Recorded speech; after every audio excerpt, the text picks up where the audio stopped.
In this video, I'll show you how to create pop-ups in Leadpages in a quick and simple way. First, open your browser and go to Leadpages, then log into your account.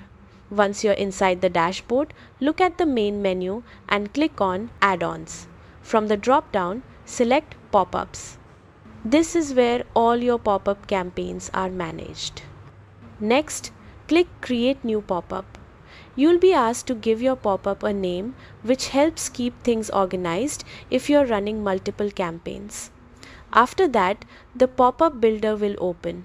Here, you can use the drag and drop editor to design your pop-up.